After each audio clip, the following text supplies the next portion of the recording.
So out of all the Disney movies I've forgotten about, Lady and the Tramp takes that trophy, even more than The Black Cauldron, which I only remember because of its nickname on the internet. Lady and the Tramp was released in 1955 and was based off of the book by Ward Green. It spawned a sequel in 2001 that I only saw once in my life, and a live-action remake in 2019, which, from the amount of remakes they released that year, I thought was fake. But nope, they did that with this one, and nobody seems to remember it. Like, at all. So before I talk about the likes and the dislikes, I'll be going through a quick plot synopsis. The story starts off on Christmas Eve, and Lady, the Cocker Spaniel voiced by Barbara Luddy, is brought into a home. 6 months later of pampering, and Lady is given her first collar.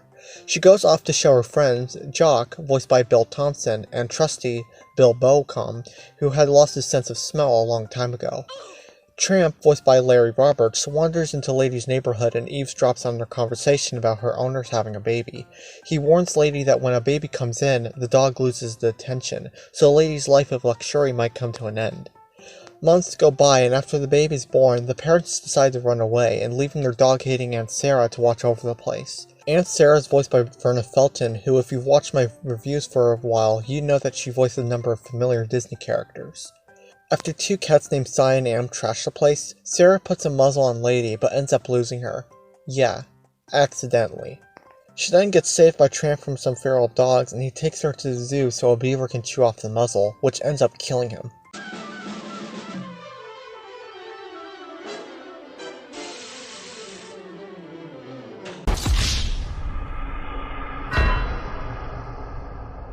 The two then have dinner at Tony's and start having romantic feelings for each other, but then for whatever reason, Tramp decides to get Lady to chase chickens, which ultimately leads her into getting caught and thrown into the pound.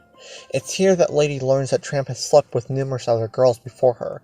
And really, Disney, did you have to make the place look like a damn prison with the dirt, the chains, and the barbed wire? And seriously, they can't escape? Lady then gets taken home by Aunt Sarah but gets chained up outside. The two have a fight, and then a rat shows up crawling into the baby's bedroom.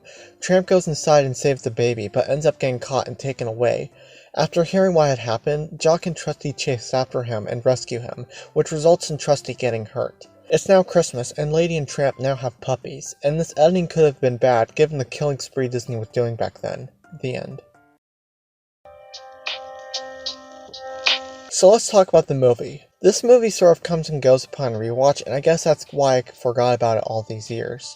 Seriously, I was counting my fingers on all the classic Disney movies there were, and when I did it in order, I went from Peter Pan to Sleeping Beauty. But what's interesting is that Lady and Tramp went from a movie I don't like, to a movie I forgot, to a movie I like a little.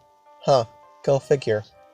I'll start with the negatives first, which surprisingly there's not that much. First of all, I'm not a huge fan of the cliché dog romance movies. I've grown up in the 2000s, the 2010s, and I've seen it so much that it just bores me. And it's always the same plot.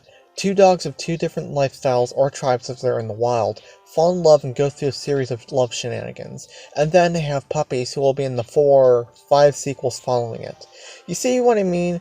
It's the same over and over, and it's just like regular romance comedies, except they have it as animals to visually attract the audience. Okay, I think I'm getting off topic here. I've been probably saying this a lot lately when it comes to Disney's couples, but Lady and the Tramp don't really click when it comes to the romance. They just seem like friends before the Belle Notte scene comes up, and then during that scene and after it, Tramp kinda gives off that vibe that he's just trying to get in her pants. The back of the DVD box I have says that he has a heart pure as gold.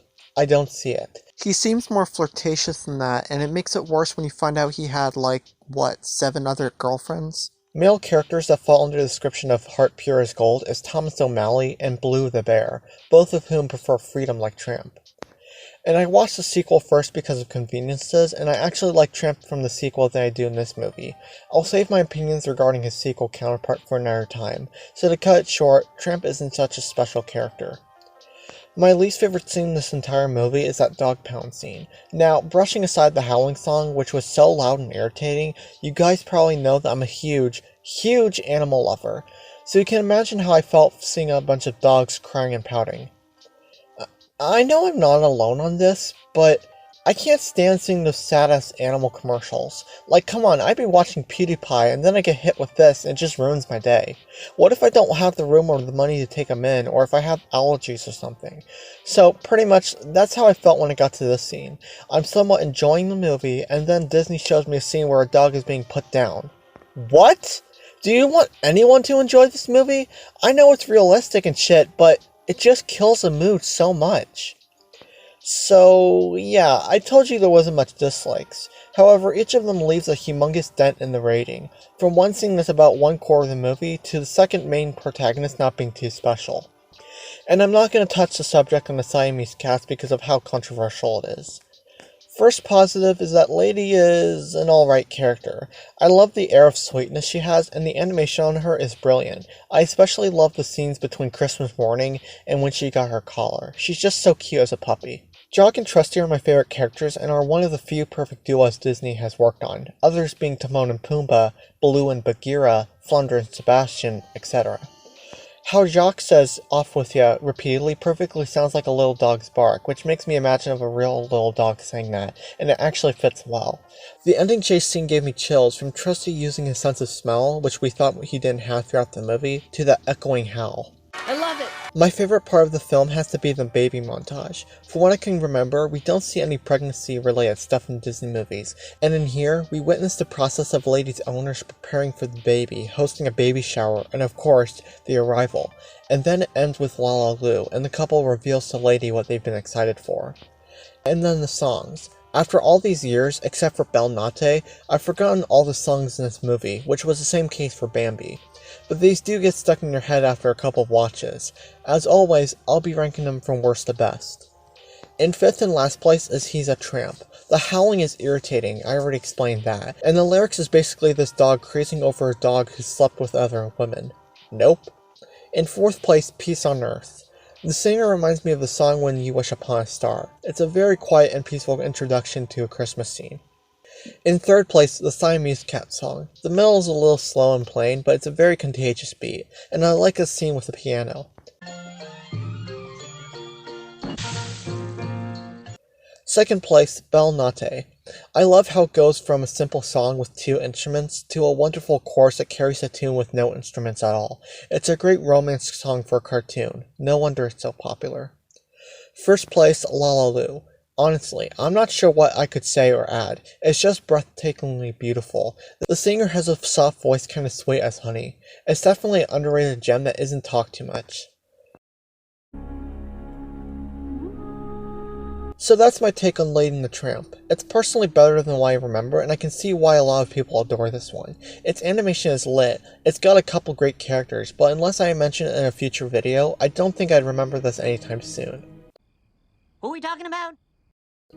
And I was going to rate this a 5 out of 10, which is mainly because of my take on dog romance movies, but I feel that's too unfair. So yeah, 6 out of 10. No lower, no higher. You got 6. So before we get to Sleeping Beauty and The Incredibles, oh, and I guess these films as well, let's review the predictable plot and the bad voice casting of Lady and Tramp 2, Scamp's Adventure. And claws if you can never use them!